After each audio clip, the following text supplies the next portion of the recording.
Matius pasal 6 ayat yang ke-33. Matius pasal 6 ayat 33. Sebetulnya satu perikop tapi terlalu panjang ya. Kita baca ayat 33 sampai dengan 34. Yuk yang ketemu baca sama-sama. Yang bawa Alkitab. Oh sini sudah ada. Ya. Ayo kita baca sama-sama ya. 2, 3. Tetapi carilah dahulu kerajaan Allah dan kebenarannya, maka semuanya itu akan ditambahkan kepadamu. Sebab itu jangan kamu khawatir akan hari besok. Hari besok mempunyai kesusahannya sendiri. Kesusahan sehari cukuplah untuk sehari. Ini yang Tuhan mau, saudara. Jadi kalau kita ingin menerima kelimpahan daripada Tuhan, saudara harus tahu prioritas. Prioritas itu adalah yang diutamakan. Jadi jangan mengutamakan yang jasmani. Kalau saudara merindukan kelimpahan secara jasmani, hidupmu dicukupi oleh Tuhan, ya jangan fokus kepada, jangan memprioritaskan hal-hal yang jasmani. Ini pelajaran kerajaan Allah itu begitu, saudara. Semakin kita fokus kepada jasmani, kita akan digeser. Fokus kita tidak lagi ke Tuhan, tidak lagi cari kerajaan Allah, tapi cari kerajaannya perut, kerajaan dunia. Dan kalau saudara baca di ayat sebelumnya di atasnya dikatakan begini, kekhawatiran apapun yang jadi saudara takut, Tuhan katakan begini, burung pipit di udara itu dipelihara oleh Tuhan, bunga bakung di ladang Tuhan dandani luar biasa. Lalu Tuhan ngomong begini, bukankah itu semua dicari bangsa-bangsa yang tidak mengenal Allah? Burung aja dipelihara, bunga bakung saja didandani. Lalu Yesus katakan, apalagi kita. Nah itu dia, apalagi kita. Tapi Yesus berkata tentang prioritas.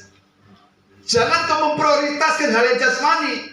Kalau kita ingin semuanya itu ditambahkan, Yesus katakan begini, ayat 33, karena itu carilah dahulu kerajaan Allah. Dan Yesus tidak pernah memprioritaskan. Dia ngomong begini, carilah dahulu hal-hal jasmani. Gak ada, saudara. Saya tidak pernah menemukan di dalam Alkitab Yesus ngomong seperti itu. Yang ada adalah carilah dahulu kerajaan Allah. Ini berbicara tentang hal yang rohani, bukan hal yang jasmani. Semakin kita fokus memprioritaskan kepada hal-hal yang rohani, semakin kita dikejar berkat dan hidup kita akan dibawa masuk dalam pelimpahan yang luar biasa. Amin. Carilah dahulu kerajaan Allah. Prioritaskan yang rohani, bukan prioritaskan yang jasmani. Ya, saya ulang-ulang supaya saudara mengerti. Jangan sampai kita fokus iman kita terus-menerus kepada hal jasmani. Nanti keliru, saudara. Karena semakin hal jasmani kita kejar, semakin kita fokus ke sana, semakin jauh itu. Dan hidup saudara nggak akan tambah baik, tambah stres dia, bingung. Karena itu dikatakan carilah dahulu prioritas yang utama.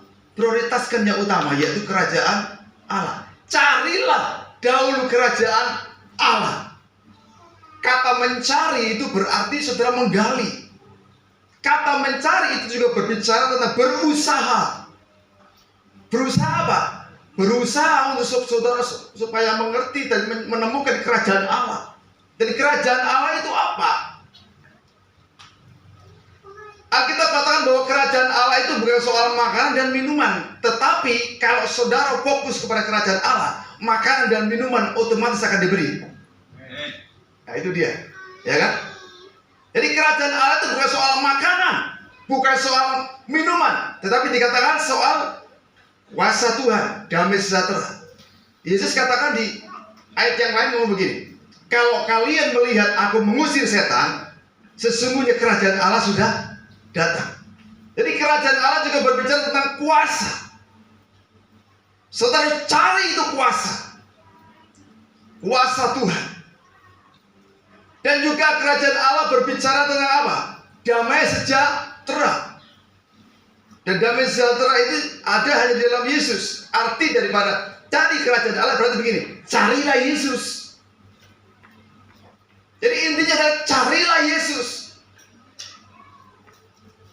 Carilah yang memiliki berkat. Siapa yang memiliki berkat? Tuhan. Carilah yang sumber berkat. Siapa itu sumber berkat? Yesus. Amin. Cari sumber berkatnya, bukan cari berkatnya. Saudara dikasih oleh Tuhan. Berkat itu fasilitasnya Tuhan. Kalau saudara sudah menemukan Yesus, menemukan kerajaan Allah itu, otomatis fasilitas yang namanya berkat, perlindungan, berkat jasmani, apa yang saudara butuhkan, itu otomatis Tuhan akan berikan. Kita akan diberikan kelimpahan. Dikatakan di kalimat setelahnya katakan gini, maka semua akan ditambahkan. Amin. Ditambahkan. Dalam terjemahan lain dikatakan begini, dimasukkan, bilang gitu. Jadi kebutuhan apa saja saudara kan Tuhan akan memasukkan berkatnya ke dalam lumbung-lumbung. Itu dalam terjemahan lain. Dimasukkan. Kalau dalam LAI dikatakan ditambahkan. Tapi terjemahan lain dikatakan dimasukkan. Dalam lumbung apa saja dimasukkan. Sesuai dengan kebutuhanmu, bukan sesuai dengan keinginan. Sebuah orang punya keinginan saudara. Dan orang-orang yang suka ini saudaraku ya memang ada banyak hal. Kita ini manusia seringkali rakus begitu ya. Semua keinginan supaya Tuhan cukup, supaya Tuhan penuhi begitu. Aku maunya ini ya Tuhan harus iya gitu lah. Tuhan harus setuju begitu. Tidak seperti itu saudara ya. Tuhan akan cukupkan segala kebutuhan kita. Tuhan akan memberikan kita kelimpahan sesuai dengan kebutuhan kita. Kalau kebutuhanmu banyak ya Tuhan akan kasih banyak. Kalau kebutuhanmu sedikit ya Tuhan akan kasih cukup.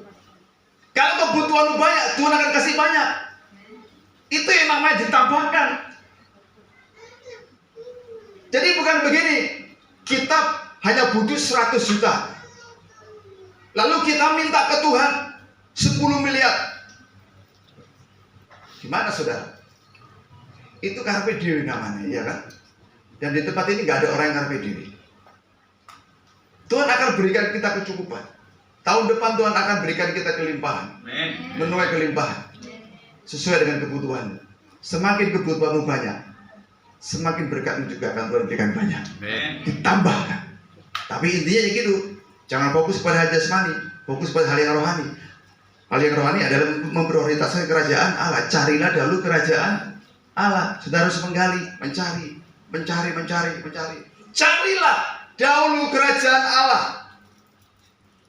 Setelah saudara ketemu yang namanya Yesus, yang ditandai dengan saudara ada damai sejahtera dalam hidupmu, nah itu saudara sudah menerima kerajaan Allah, sudah menemukan. Kalau dalam hidup kita ini nggak ada damai sejahtera, berarti saudara belum menemukan kerajaan Allah. Engkau harus cari itu. Rumah tanggamu terus bertengkar, keluargamu terus bertengkar, nggak ada damai sejahtera, itu berarti belum ada kerajaan Allah. Saudara belum menemukan kerajaan Allah. Jadi saudara harus cari itu. Sungguh-sungguh cari Tuhan. Dulu saya berpikir begini saudara, loh kok kita suruh cari Tuhan? Bukankah Tuhan itu ada di mana-mana? Gitu. Saya pikir begitu saudara. Ternyata nggak seperti itu. Ada banyak orang yang salah mengerti bahwa ngapain Tuhan dicari? Kan Tuhan kan di mana-mana begitu. Loh. Iya benar di mana-mana. Dia ada di mana-mana. Dia bisa berada di mana. Waktu kita beribadah di tempat ini jam 8 ibadah. Di tempat yang lain jam yang sama juga Tuhan hadir di sana. Tapi pertanyaannya begini, tidak banyak orang-orang itu merindukan Tuhan. Tidak banyak orang-orang itu ibadah benar-benar mencari Tuhan. Ada banyak orang yang datang ke ibadah hanya karena sekedar ingin ditolong. Ya tidak mau Tuhan, nggak mau cari Tuhan. Tidak mau cari Tuhan. Yang penting nanti ibadah selesai dapat makan. Di tempat lain begitu sudah.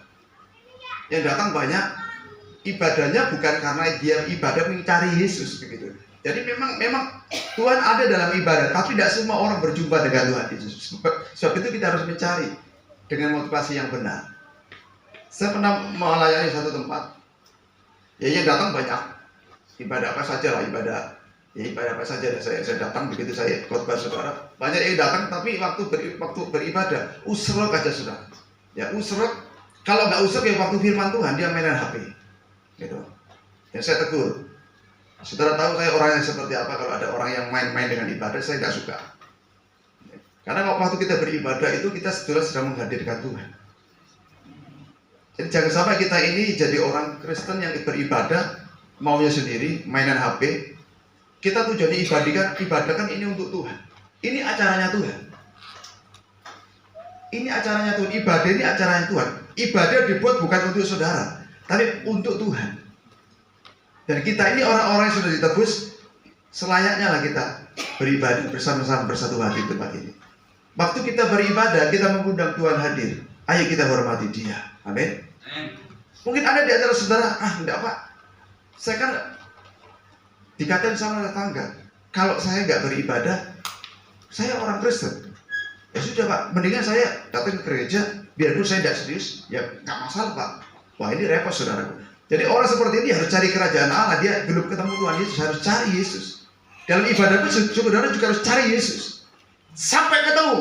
Caranya bagaimana sampai ketemu? Sampai engkau mengalami damai sejahtera. Berarti saudara sudah menemukan kerajaan Allah. Sampai saudara menerima kuasa, melihat kuasa Tuhan, hidupmu diubah. Kalau hidup kita diubah oleh Tuhan yang dulunya suka nyakitin orang, yang dulunya suka bertengkar, lalu kuasa Tuhan merubah saudara, engkau menjadi orang baik, berarti engkau sudah menemukan kerajaan Allah. Itu artinya. Tapi kalau hidup kita terus tidak ada perubahan apa-apa, nggak ada perubahan, yang sukanya ya ngomongin orang, yang suka ngomongin orang, yang suka sakit hati, yang suka punya ilmu-ilmu ya suka ilmu-ilmuwan, santet, suka mainan santet dan sebagainya. Buat apa begitu ya kan? Ada di tempat lain saudaraku, dukun itu pakai doa kami. Kurang ajar kan? Ada seorang dukun pakai doa Bapak kami, ada di daerah sana. Ya. Orang-orang tidak ngerti kalau itu setan begitu. Saya bilang, ini dukun loh ini. Dia hanya pakai doa Bapak kami hanya di mukanya saja, tapi setelah itu ada mantra yang dilanjutkan. Lalu dia ibadah kalau minggunya. Kurang ajar ya orang seperti ini ya. Nah saudara, kalau kita merindukan tahun depan, kita menerima penuaian yang berkelimpahan. Ayo cari kerajaan Allah. Ayo cari Yesus. Amin. Ibadah serius. Jangan main-main. Saya tidak suka ibadah main-main. Saya kalau ibadah saudara, biarpun saya bawa HP saya model ini. Saya cetek pesawat. Jadi nggak ada yang bisa WA saya, nggak ada yang bisa chat saya. Saya pun juga nggak akan bisa menelpon karena saya setel pesawat. Ada kan settingannya kan? Dan saudara coba settingan HP-nya di setting cetek pesawat gitu, supaya orang-orang tidak bisa menghubungi saudara. Jadi saudara waktu ibadah itu fokus ibadah. Itu orang yang fokus ibadah ini sebenarnya dia sedang mencari kerajaan Allah. Tapi kalau kita main-main, kita nggak cari kerajaan Allah, saudara.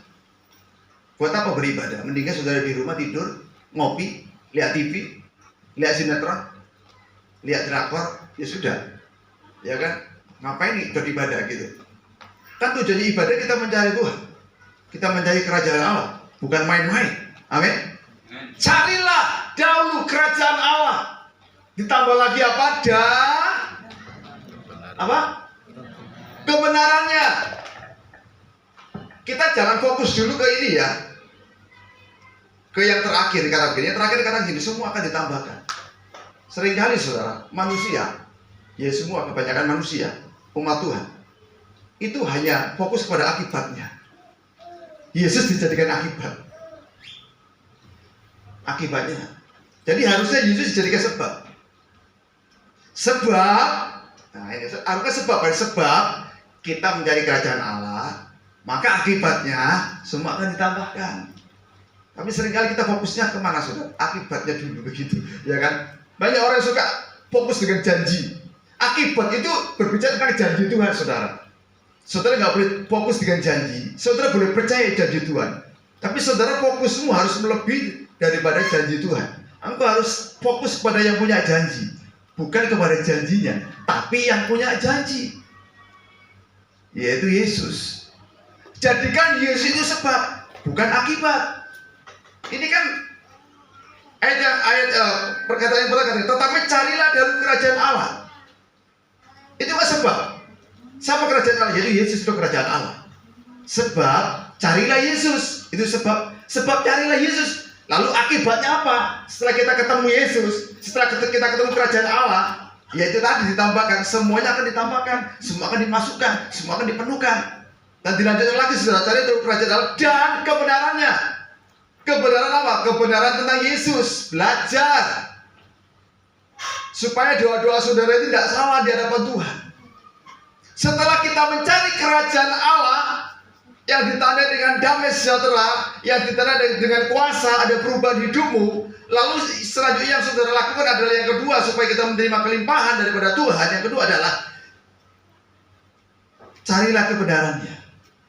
Setelah kita menemukan kerajaan Allah dan kebenarannya, kebenaran tentang Yesus. Siapakah itu Yesus? Jangan sampai saudara hanya fokus, hanya mengerti bahwa Yesus itu ya juru selamat, titik. Terus selanjutnya dia itu siapa? Ya tidak tahu. Yang penting itu Yesus juru selamat, titik. Makanya banyak orang-orang yang diinjili oleh kalangan mereka, saudara, orang-orang di luar sana, ya yang bukan Kristen. Banyak orang Kristen yang ditarik karena apa? Banyak pertanyaan-pertanyaan yang menjebak. Kok Yesus bisa dikatakan anak Allah? Kok Yesus bisa dikatakan manusia jadi Tuhan dan sebagainya? Saudara gak bisa jawab. Siapa itu Yesus? Dan sebentar lagi kita akan merayakan Natal. Saudara harus tahu, harus bisa menjawab. Saudara harus cari kebenarannya. Setelah aku menerima Yesus, setelah aku menemukan Yesus, saudara harus cari kebenarannya, belajar kebenarannya tentang siapa Yesus. Siapakah itu Yesus? Kalau ada pertanyaan begini, kok bisa dikatakan anak Allah? Apakah Tuhan itu beranak? Saya pernah berjumpa dengan orang-orang yang mencoba mengguncangkan iman saya, saudara. Mana ada Tuhan itu beranak? Begitu kan saya. Lalu saya balas apa? Yang bilang anak Allah itu siapa? Yang bilang Yesus itu punya anak Allah, Yesus itu Tuhan itu beranak, siapa? Gak ada Alkitab katakan Tuhan itu beranak, gak ada. Itu kan kata-kata kalian aja saya bilang gitu. Loh, dia tidak, buktinya Yesus dikatakan anak Allah. Anak itu hanya istilah. Lalu saya ngomong gini sama mereka, kalau ada tangga beranak, anak tangga. Pertanyaan saya, apakah tangga itu beranak? Dia bilang, ya enggak sih. Ya. Yang kedua, ada istilah anak kunci. Pertanyaan saya, apakah kunci itu beranak? Ya tidak, tidak. Berarti itu hanya istilah. Tapi banyak orang-orang Kristen terjebak loh, saudara. Ditanyain macam-macam seperti ini, akhirnya oh iya ya, kok bisa ya Tuhan itu beranak ya? Itu gak masuk akal ya. Ya wes, aku tak pindah. Katot saudaraku. Masuk ke seberang lagi. Saudara harus belajar tentang kebenaran tentang Yesus. Siapakah itu Yesus? Supaya saudara waktu ditanya, engkau gak akan gampang meninggalkan imanmu kepada Tuhan. Bahaya loh saudara. Karena banyak orang Kristen yang gak tahu kebenaran tentang Yesus. Banyak orang Kristen tidak tahu kebenaran tentang Yesus. Yang mereka tahu hanya Yesus itu juru selamat, titik. Gak tahu kenapa dia harus datang ke dalam dunia. Lalu prosesnya seperti apa kok sehingga dia dikatakan sebagai penebus dosa manusia. Coba dong jelaskan. Gak bisa jelaskan. Bagaimana kita akan ditambahkan berkelimpahan nantinya, sedang kita sendiri tidak ngerti.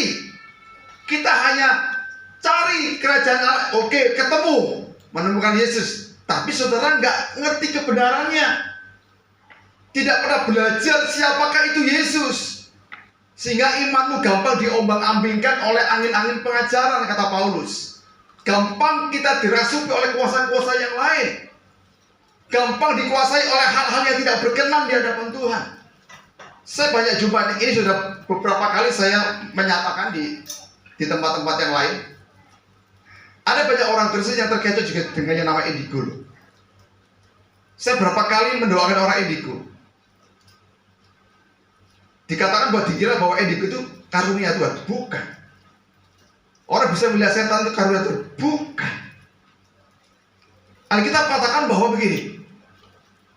Kalau kita ini ketakutan, lihat hal kayak gitu. Kan Tuhan ngomong begini, aku tidak memberikan roh ketakutan. Tapi kenapa kok ada hamba Tuhan yang bisa melihat setan, Pak? Bukan melihat setan.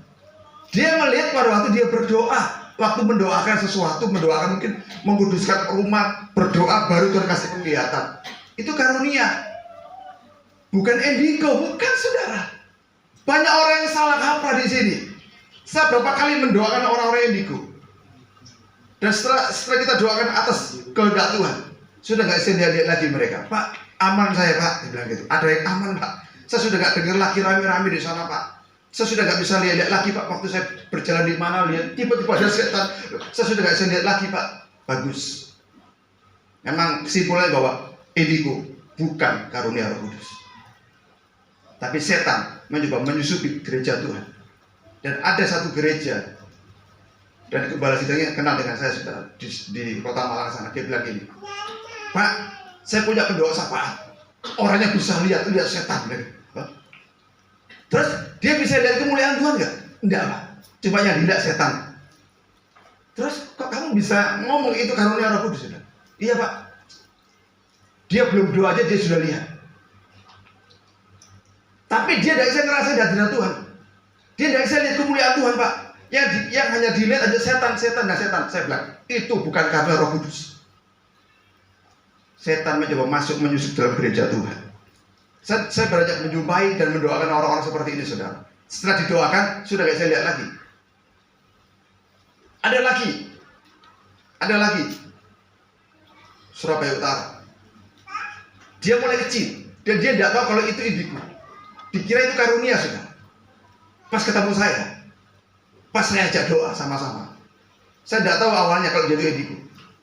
Ya, kita berdoa, kita menyembah, saya ajak menyembah. Belum menyembah dia sudah ketakutan luar biasa. Aku lihat ini, aku dengar ini. Duh, kaget saya. Loh, kamu mulai dari kapan seperti ini saya? Sudah dari kecil Pak saya Pak. Orang-orang bilang katanya karunia, itu bukan karunia, itu setan itu. Aku nggak mau Pak, aku terganggu Pak, aku ketakutan Pak. Aku nggak bisa melihat mana manusia mana setan. Orang indigo kadang-kadang seringkali nggak bisa membedakan mana manusia mana setan, karena kadang-kadang waktu saudara duduk gini ya, ada orang di sebelahnya lagi, dia lihat sosoknya kadang sama. Ini si manusia mana, ini si setan mana. Itu orang indigo sudah. Dan dia ketakutan dimanapun ada dia ketakutan. Salah satunya siapa? Ponakan saya sudah cerita ya belum ya? Belum ya? Baru-baru saja terjadi. Ponakan saya, ini orang-orang juga kurang asam seperti dikira turunan dari saya dulu. Dulu kan saya mantan dukun kan? Ya, mantan dukun. Dan dikira saya ini menurunkan ke keponakan saya. Ini baru saja terjadi saudara. Sempat agak ini ya, rada panas saya bilang, loh, enggak lah. Jadi anaknya adik saya itu mulai kecil dia bisa lihat. Kadang sampai dia di sekolahnya dia takut. Dia tidak berani lihat tembok saudara, karena di temboknya dia di belakang tembok sekolah itu kuburan. Jadi waktu dia dengar gurunya ngajar, dia ningguk terus gini. Dia tidak mau lihat ini tembok karena katanya dia lihat orang-orang yang aneh-aneh menyeramkan dan sebagainya. Dia ketakutan. Dia tidak berani menatap begini. Tidak berani. Lihat gurunya juga tidak berani sudah. Menduduk gitu. Ketakutan. Itu bertahun-tahun. Dan baru kebongkar berapa ini. Ya baru-baru saat ini saudara. Di rumah juga begitu. Dia ketakutan. Ada macan. Aku lihat orang ini. Ada yang datangin aku. Ini orang model kayak gini. Ketakutan luar biasa. Apakah itu namanya karunia Roh Kudus? Enggak. Karena Roh Kudus itu tidak membuat orang itu takut. Tapi gereja Tuhan kalau kurang pengenalan, kurang pengajaran firman seperti ini, bahaya saudara. Lalu saya bilang sama adik saya, sekarang dia sudah kelas ini saudara, kelas 1 SMP. Bayangkan dia mulai kecil sampai kelas 1 SMP, dia mengalami hal yang tidak enak. Karena apa? Karena yaitu tadi saudara, memang nggak ada kebenaran untuk orang-orang di luar sana yang mengenal kebenaran. Tapi sayangnya ada orang Kristen yang nggak tahu kebenaran tentang Yesus. Kan katakan cara dalam kerajaan Allah dan kebenarannya. Cari kebenarannya, belajar yang benar. Siapa itu Yesus? Saya doakan, saya bilang sama adik saya gini, boleh saya doakan? Secara Kristen, boleh? Oke, saya doakan saudara. Saya doakan. Setelah saya doakan, waktu saya doakan apa yang terjadi? Dia bilang begini, kok badanku sakit semua ya? Nah gitu saudara. Ya, tidak apa-apa. Selanjutnya apa yang terjadi saudara? Setelah saya doakan, saya pulang. Dia sekarang nggak takut lagi dan tidak bisa lihat apa-apa. Adik saya, telepon saya, Mas, ini ponakmu sekarang tidak bisa lihat apa-apa loh. Di belakang banyak di rumah saya itu banyak saudara, ada macam-macam mana ya. Ada macam kuasa-kuasa kayak gitu banyak. Dia tidak bisa lihat. Karena indigonya sudah kita patahkan. Karena indigo bukan dari Tuhan. Saya patahkan dalam nama Yesus. Dan itu hilang sampai sekarang. Dan beberapa waktu yang lalu dia mengikuti acara, saudara tahu kemah ya? Kemah di daerah sana, di Trawas mana itu saudara. Tempatnya angker. Tidak apa-apa, saya tes juga. Ayo. Saya izinkan dia pergi karena apa? Supaya dia tahu bahwa kuasa Tuhan kita luar biasa. Dan dia juga biar tahu bahwa itu bukan yang dia bisa lihat seperti itu dari Tuhan, bukan dari Tuhan. Saya akan buktikan bahwa itu bukan dari Tuhan. Dia ikuti kemah sudah, ikut kemah di tempat yang angker. Saya biarkan. Setelah dia pulang dari kemah, ya acara sekolah, saya ngomong begini, saya tanya, gimana? Kamu nggak lihat apa-apa? Enggak. Bahkan kok yang dilihatin itu guru-guruku, guru-guru sekolah ketakutan semua. Bilang gitu saudara. Terus, iya. Teman-temanku dilihatin macam-macam, tapi aku nggak bisa lihat sama sekali ya. Nah, puji Tuhan saudara. Berarti memang indigo bukan dari Tuhan. Makanya jangan mengajarkan orang indigo itu karunia, berdosa di hadapan Tuhan. Kebenaran, belajar kebenaran, bahwa Tuhan tidak memberikan roh ketakutan, tapi roh keberanian, roh yang membangkitkan. Belajar saudara, kebenaran tentang Yesus. Siapakah itu Yesus? Saya waktu pertama kali menerima Tuhan Yesus sebagai Tuhan Yesus, saya tidak masuk pelayanan dulu, saya digodok dulu di sekolah Alkitab. Saya harus belajar. Saya sudah mencari kerajaan Allah, saya sudah menemukan Yesus. Kehidupan saya berubah. Ada damai sejahtera dalam hidup saya. Tapi saya tidak berani untuk masuk pelayanan lebih dalam. Tapi saya harus belajar dulu tentang Yesus, siapakah Yesus, supaya saya tidak salah nantinya. Dan dari sana saya dilepaskan, firman Tuhan menguruskan saya, menjadikan saya. Dan baru saat itu saya berani untuk pelayanan. Nah saudara dikasih Tuhan, kalau kita rindu tahun depan menerima kelimpahan daripada Tuhan, menuai kelimpahan, carilah dahulu kerajaan Allah dan belajarlah siapakah itu Yesus. Cari tahu siapakah itu Yesus. Jangan hanya sekedar dia juru selamat, titik. Saudara nggak tahu apa-apa lagi. Siapa, kenapa dia harus mati, kenapa dia harus bangkit, kenapa dia harus naik ke surga. Belajarlah, baca firman Tuhan. Baca firman. Siapa yang suka baca firman Tuhan setiap hari? Siapa yang hanya minggu saja lihat firman Tuhan? Karena ada orang yang hanya melihat firman Tuhan itu minggu saja. Lalu hari Senin sampai dengan Sabtu di mana? Lihat drakor, Pak.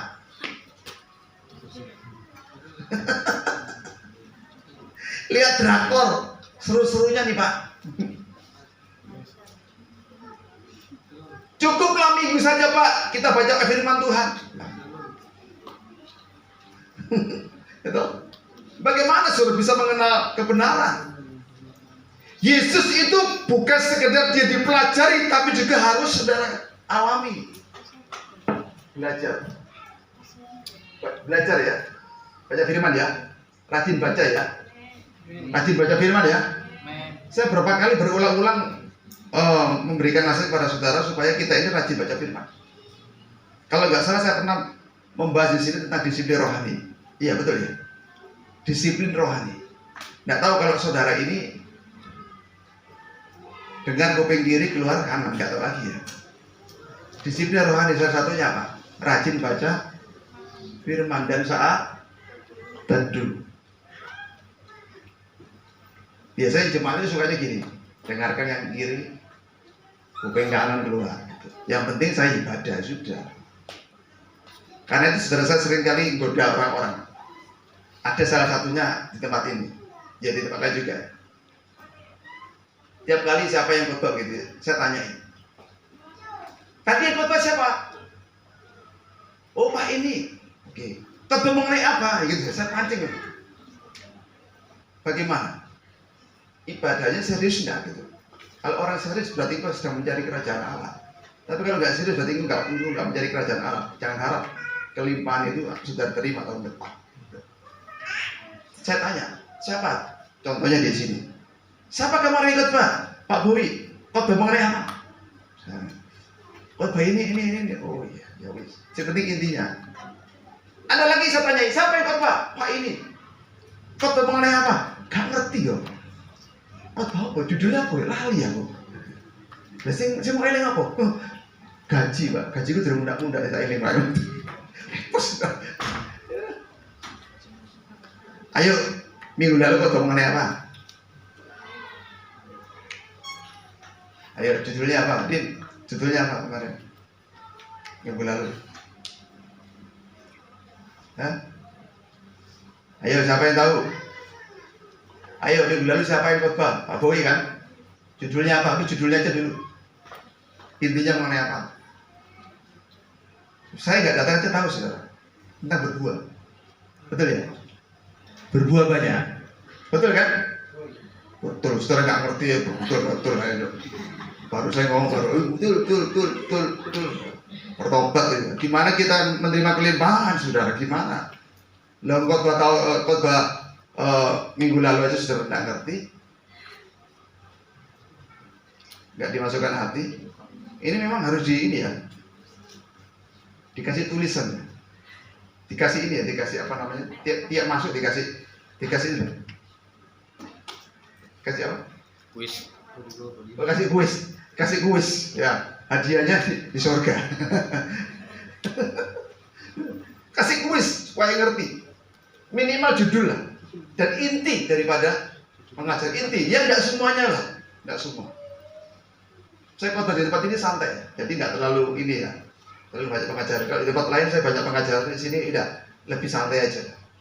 Karena kalau terlalu banyak pengajaran kita akan bingung dibuatnya ya. Jadi kita belajar dulu aja. Minggu lalu apa yang dikhotbahkan? Berbuah banyak, berbuah lebat, berbuah banyak. Yang terambil dari Yohanes pasal 15. Pokok anggur itu ya kan? Nah, kok saya tahu? Dan saya memang perhatikan saudara. Ya. Jangan dikira saya nggak datang karena saya ada di tempat lain, ngisi tempat lain. Terus saya lihat, saya cek sampai ke oh Pak Bowi, temanya oh, saya ingat. Saudara di tempatnya yang hadir masa nggak ngikutin gitu. Baru saya ngomong tentang berbuah, ya oh iya Pak berbuah ya. Belajar ya. Di minggu depan ditanyain lagi, khotbah hari ini mengenai apa? Ayatnya di mana? Bukan saya banyak-banyak dah. Kalau nanti banyak ayat, ya saudara ini minimal tahu satu ayat. Oke? Ayo dong belajar saudara. Jangan jadi jemaatnya pasif. Ini kita harus kejar-kejaran. Kita ini kejar-kejaran. Ya. Kita kejar-kejaran dengan pergerakan Tuhan. Kalau Tuhan bergerak, saudara nggak bergerak, ketinggalan. Tuhan itu bergeraknya cepat. Gereja kalau tidak mengikuti gerakan Tuhan akan tertinggal. Tuhan sedang bergerak, sedang melakukan apa, kalau saudara tidak mengikuti, kita akan tertinggal. Kita akan tertinggal dengan gereja-gereja yang lain. Karena itu sebagai orang percaya, sebagai orang Kristen, belajar. Tuhan, dia mau bergerak kemana, kita juga ikuti bergerak. Gerakan itu harus kita ikuti. Jangan sampai saudara ini pasif, jadi jemaatnya pasif. Tidak bisa. Kan Bapak Gembala ngomong bahwa tahun depan tahun menuai berkelimpahan. Jadi kita harus belajar, cari dahulu kerajaan Allah dan kebenaran. Ikuti itu, pelajari kebenaran itu tentang apa? Tentang Yesus. Belajar tentang siapa Yesus.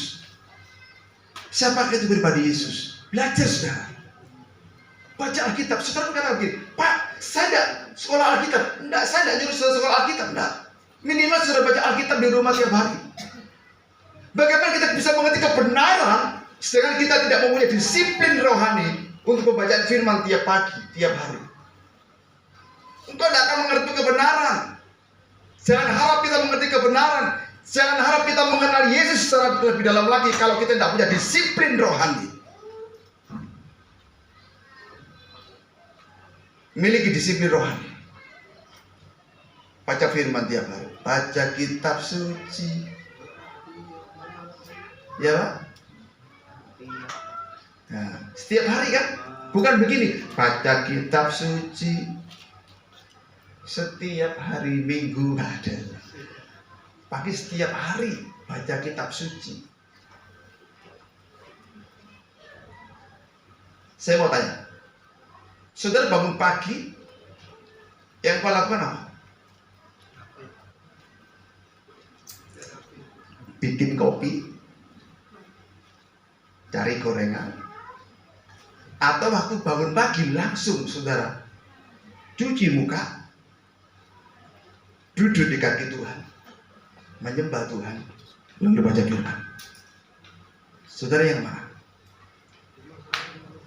Hah? Anton? Bangun tidur, bangun pagi, apa yang kau lakukan? Pak, saya bangunnya pagi hari. Jam berapa? Jam 3. Terus? Kencing, Pak. Selanjutnya tidur lagi, Pak. Saya kadang pertama saudara lihat orang-orang itu. Siapa yang bangun pagi? Jam 2, jam 3, punya disiplin rohani. Saya Pak, jam 2. Luar biasa, Cik. Terus apa yang kamu lakukan jam 2 bangun itu? Kencing, Pak. Saya nggak tahu, Pak. Terus setelah itu tidur lagi sekarang. Orang-orang itu. Saudara, saya tuh sering kali lihat WA-nya orang-orang. Kapan terakhir? Saya lihat WA Pak Bowo itu kadang jam 3, setengah 3, kadang setengah 4, kadang jam 4 ini saya lihat. Jadi saya tahu, oh orang ini suka bangun pagi, siapa? Oh orang ini suka molor, saya tahu sebenarnya. Makanya kalau orang-orang ini kalau punya nomor saya, itu punya saya disetel supaya saya lihat terakhirnya kapan. Jadi saya lihat orang itu terakhirnya kapan, saudara.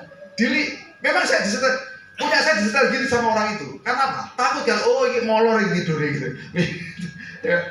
Iya kan? Molor tidurnya, bangunnya molor, saudara. Mau jam berapa? Bangun jam 7 pagi, jam 8, ada jam 9 gitu, ya kan? Bagaimana kita bisa mengenal kebenaran?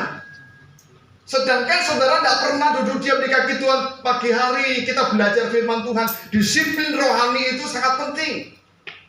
Kalau saudara ingin mendisiplin orang lain, disiplinlah dulu dirimu. Jangan kau berkata, ayo disiplin dong, ayo berdoa dong, ayo belajar firman Tuhan dong. Tapi engkau sendiri nggak pernah baca firman, engkau nggak pernah berdoa, engkau nggak punya disiplin rohani. Kalau bisa katakan begini, jangan engkau jadi nabi untuk orang lain, tapi jadilah nabi untuk dirimu sendiri. Sebelum kau menjadi nabi untuk orang lain, jadilah nabi untuk dirimu sendiri. Nabi itu memberitakan tentang kabar, tentang teguran, tentang hal-hal yang tidak benar, kita tegur. Kan seringkali kita menegur, ayo dong, disiplin rohani dong, menyembah dong, ibadah dong tiap pagi, doa pagi dong. Tapi kita sendiri nggak pernah kan doa pagi, tidak pernah. Baca firman tidak pernah. Tapi kan jujur, saya bacanya hanya waktu Minggu, Pak. Jujur kan, saudara. Tapi saudara kata, ayo dong, baca firman tiap hari, tiap pagi. Tapi saudara nggak lakukan itu. Engkau jangan jadi nabi untuk orang lain, jangan dah. Jadilah nabi untuk dirimu dulu, sebelum kau menjadi nabi untuk orang lain.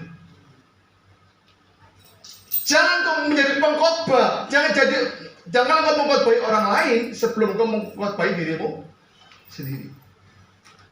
Kemarin saya berkhotbah satu tempat, saya ngomong begitu tentang ayat-ayat firman Tuhan. Sebelum saya berkhotbah, saya cerita kepada mereka. Sebelum saya berkhotbah, mesti ayat itu saya tembakkan ke saya. Saya tembakkan ke saya. Tema itu saya tembakkan ke saya. Apakah benar saya ini? Contohnya mengenai disiplin rohani. Apakah saya benar-benar disiplin rohani? Apakah saya punya disiplin rohani di rumah? Apakah saya punya jam doa? Apakah saya punya jam-jam pembacaan firman?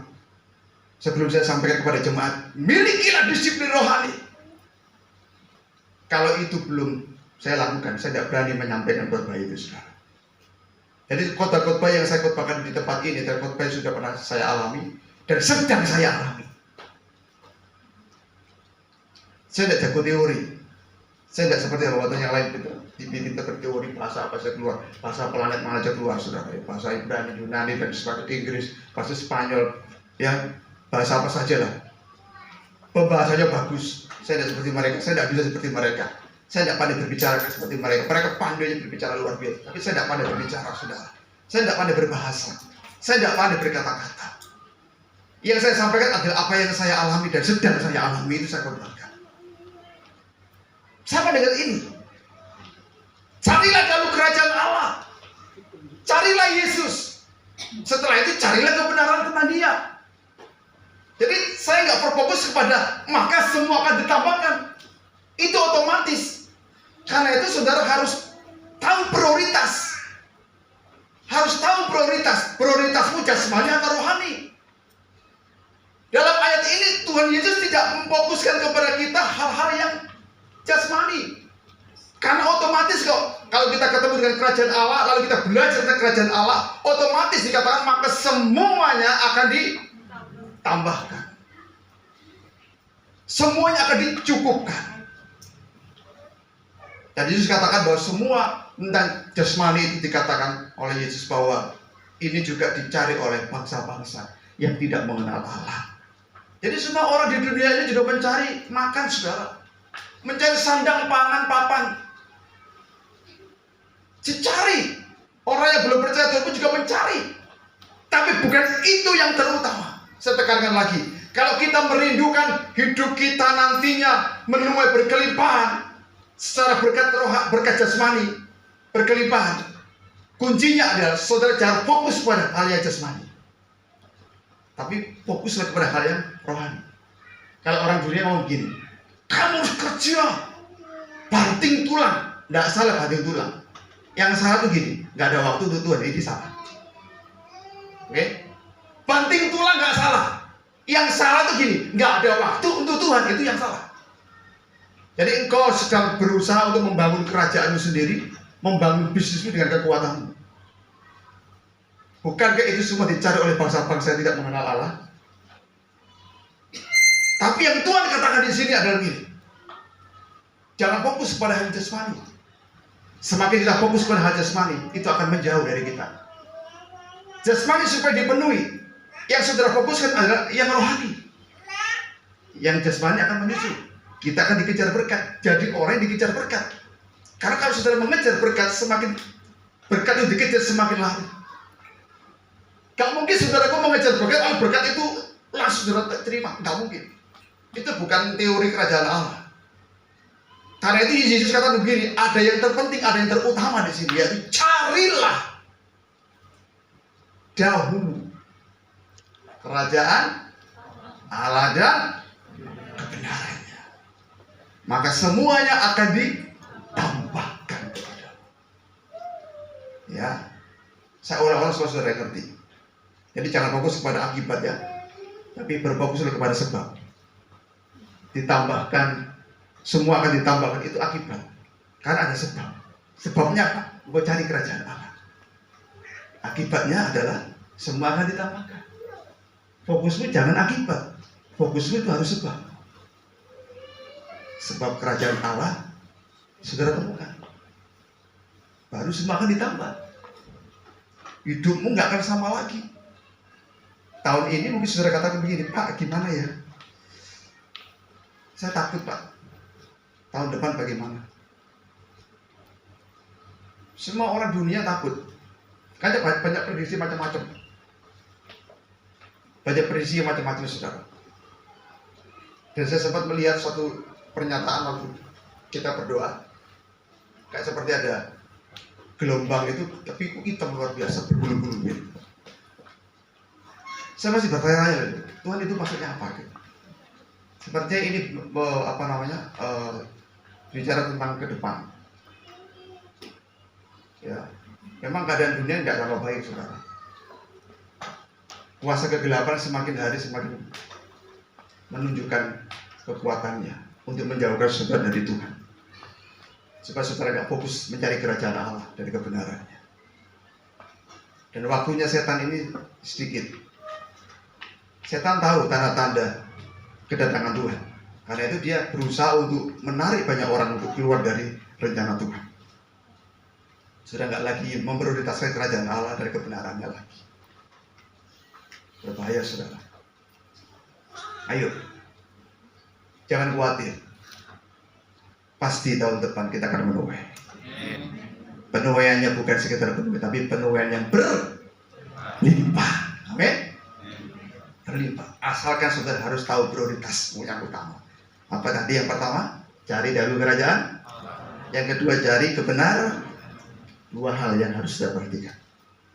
Dan saya percaya, sangat yakin sekali kehidupan kita tahun depan bukan tahun kekurangan buat kita, tapi tahun kelimpahan. Amin. Amin saudara. Jangan takut kita ada di tahun 2024.